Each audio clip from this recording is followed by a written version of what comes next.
Hai, Assalamualaikum. Ayuh sama-sama kita saksikan video interaktif sejarah lisan. Bangunan lama ini bukan sekadar batu dan simen, tetapi ia menyimpan kisah manusia. Dan di sinilah nilai sejarah itu bermula melalui penceritaan yang diwariskan dari satu generasi ke generasi seterusnya. Jadi, guru sejarah yang berkesan mampu menghidupkan kisah ini semula, bukan sekadar menghafal fakta, tetapi perlu memahami pengalaman sebenar yang dilalui oleh rakyat-rakyat terdahulu. Sebagai contoh, melalui projek sejarah lisan, murid boleh menemu bual ahli keluarga ataupun tokoh-tokoh pahlawan lama untuk mengutip pengalaman sebenar yang dilalui mereka bagi menghubung kaitkan pembelajaran dalam kehidupan mereka sendiri. Dan jelaslah bahawa sejarah lisan itu mengajar kita untuk mendengar dan mempelajari kesalahan pengajaran di masa lalu.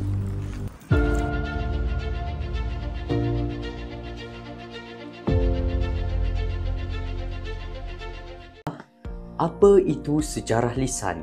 Sejarah lisan merupakan kaedah untuk mengumpul maklumat sejarah melalui temu bual dan pengalaman individu pada peristiwa lampau yang berlaku pada masa tersebut.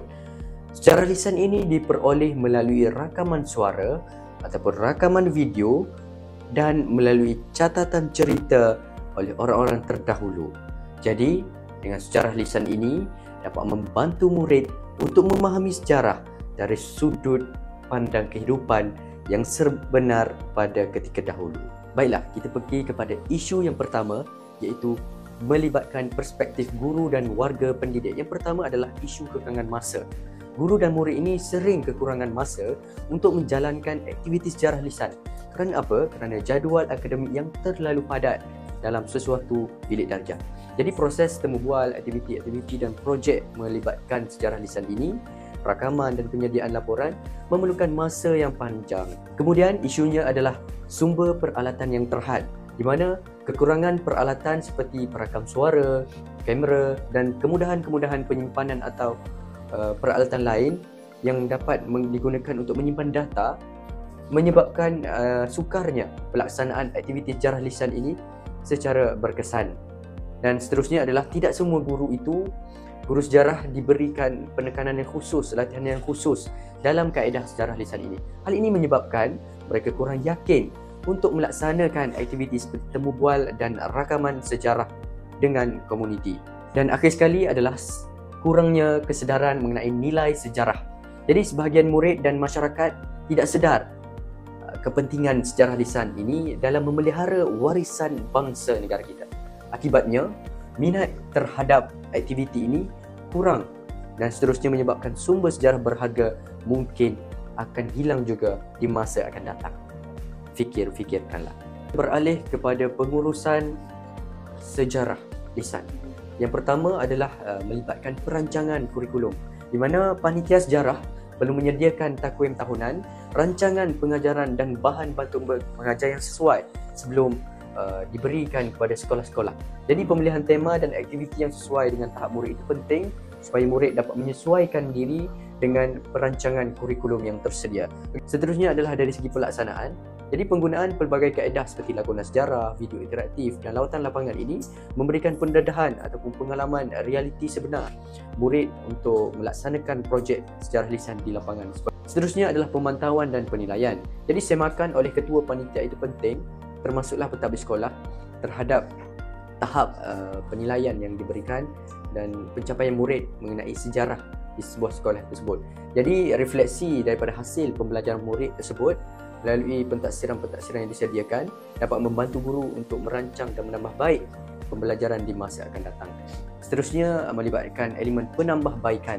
Jadi setelah penilaian dibuat berdasarkan analisis data dan maklum balas murid tersebut, guru dapat merancang strategi yang lebih berkesan dan terjurus kepada murid untuk menangani masalah. Sebagai contoh, guru boleh menambah elemen digital, menggunakan juga classroom, gambar dan beberapa media interaktif lain untuk menarik minat murid bagi mempelajari sejarah lisan. Seterusnya, kawan-kawan, kita beralih kepada ciri-ciri seorang guru sejarah yang cemerlang.